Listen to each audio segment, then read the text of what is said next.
Okay, this question is from Z-Man Rose City. Your team's a bunch of rowdy 15-year-olds, some with poor attitudes, some with no work ethic, some who were cut from the top team and now they don't want to work hard for you, or they think that they're too cool for school because they think they should be on the top team, and now they're just playing with a bunch of people who they think they're better than. Then you have some kids who don't understand higher level tactics or just can't implement tactics. So here's the plan.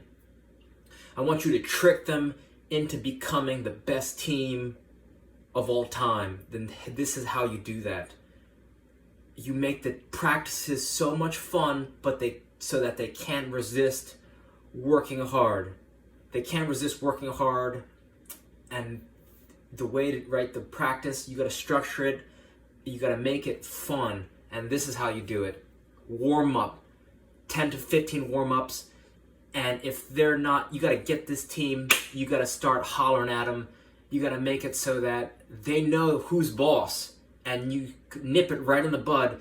You call out any bad attitudes fast, and if they want to have an attitude, then they're hitting laps, right? I don't care. I was ruthless with every team that I was in a coaching position for. If I got attitude, if I got any players talking back, laps, the whole team was running. But here's the structure of the training session. You go warm up, 10 to 15 minute warm up. 10 to 15 warm up. Then in a quarter of the field, right, assuming, right, you want to make the field tight enough to operate, but not too tight that they can't move at all. Just make sure it's, let's say you have, right, it sounds like you've got low numbers, right? So let's say you have 12 players that show up. I would put them in the space, if you draw a line from the edge of the 18, right, the corner of the 18, and you continue that line down, that's one line, and then you continue the other end of the 18, the one that's closest to the sideline, you run that, you continue that line, so now you have a natural box from the half. There's the half, right, there's the sideline, there's the line that goes from the top of the 18, and then there's a line that goes from the side of the 18 that makes a rectangle. That should be a good space for your team to run around in and play possession. After possession, you do finishing on goal, right? You're getting them moving, right? I'm talking, you're not using a whistle. They're going as fast as they can. It's a hard, low, driven shot to the sides of the side netting, right? Slotsville. Over and over and over. Have them go through it fast, right? Fast. Just drill it. They're not thinking. They're just a couple dribbles and then burying the ball in the side netting. Then you take, right, you're at the top, maybe a little farther back from the top of the 18, couple steps back from the 18. They're facing you. They hand you the ball. You throw it over their head. They have to turn around and hit a one-time volley out of the air. If you got two goalkeepers, they're rotating in and out. If you only have one, that's fine. And you got to talk with the goalkeeper and tell him, it's okay, because it's psychologically,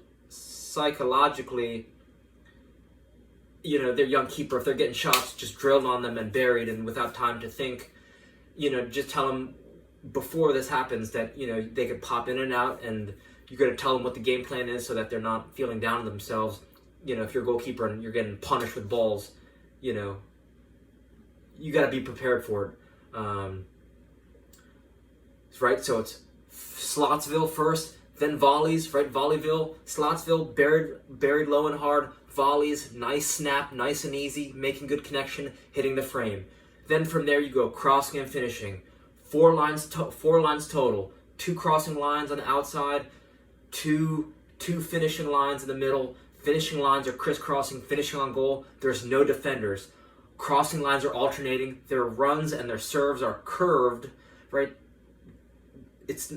I remember I would used to be on a serving line, and I would take a touch to the outside to make it more difficult, and then I'd try to cross it, go in the complete opposite way, instead of touching the ball in towards the goal and then crossing it, nice and easy cross onto the 2 crisscrossing lines, and they're just finishing the ball, right, tucking it away.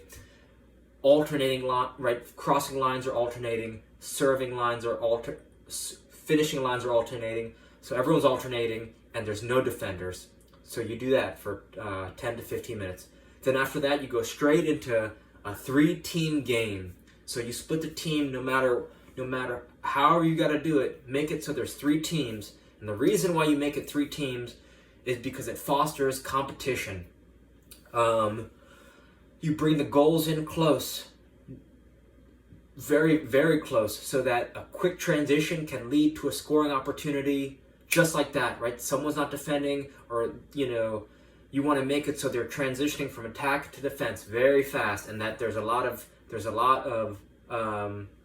goals being scored, right? You want to simulate gameplay, and you want to have the team that's sitting out as bumper players on the outside, the 2 ends, and then 2 ends next to the goals, and then bumper players on the sidelines. And the reason why you want that is because you want the bumper players engaged, because they're engaged, and then that helps make a better, right?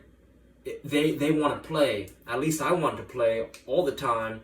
So I would make sure that I was tuned in, and if red gave me the ball, I'm making sure my pass is going to red, and the players will get on them if they're giving the ball away to the wrong team. So, right, having bumper players makes the games more competitive, and you want to end this on a good note, right? So finish this when there's, right, call out towards the end, right? Encourage good goals, good movement of the ball, good teamwork, right? Throughout the whole practice, you want to bring the most energy out of all the players. You want to be the most enthusiastic and encourage great behavior, great play, great movement of the ball, good passing and moving, and, right, finish during practice when they still have more left in the tank, because you want them to remember this feeling of great energy at the end of practice. So, one more time, warm up, 10 to 15 minutes. Finishing on goal, warm up, possession in a tight area. You could go 3-team possession. You could go possession through cones, put different cones, 2 sets of cones all around your area, so that to score a point, your team has to pass it through the cones to score a point. Best team to 3, best team to 5, whatever. 3-team possession or classic, 2 teams, and then you could have two touches, or one touch with one on the takeover, or two touch with an extra touch on the takeover, or 1 touch, 1 on the takeover, right? So possession, then finishing on goal, Slotsville, then Volleyville, and then crossing and finishing, alternating lines, alternating serving lines, alternating finishing lines, and one side goes at one time, then the other side alternating, then the crossing line goes, then the other crossing line goes, and then finish with 3 teams split up, playing at big goals, and 3 teams, right, alternating who's on the bumpers, 1 touch on the outside of the bumpers. If you run that back, I'm telling you, they're going to love it, right? Because this is what my coach, Doug Nevins, how he ran his practice sessions. It was the same format. Changed the variation a little bit, right? Different possession games, but that was the layout, and we ran that back every time when we were, right, did that from U16 all the way to U18. We were ranked number 1 in the country in 2008. So this shit is no joke. I promise you, they're gonna have a lot of fun if you run this, because they're gonna start to expect it, right? When you start to run the same thing back, they're gonna look forward to it. If they know that they're gonna play, if they know they're doing finishing on goal, I'm telling you, it's highly effective, super efficient. So as long as you bring your energy, and the second you get any back talk, or a second a player's not engaged or just dicking around, hit them with laps, right? This is your session, and the kids who want to show up, then, right, show them that you're not there to mess around, and punish them for bad behavior, reward them for good behavior, and I think then you'll start to have a great time and a great season. So I hope that helps, and reach out with any questions. All right, thank you.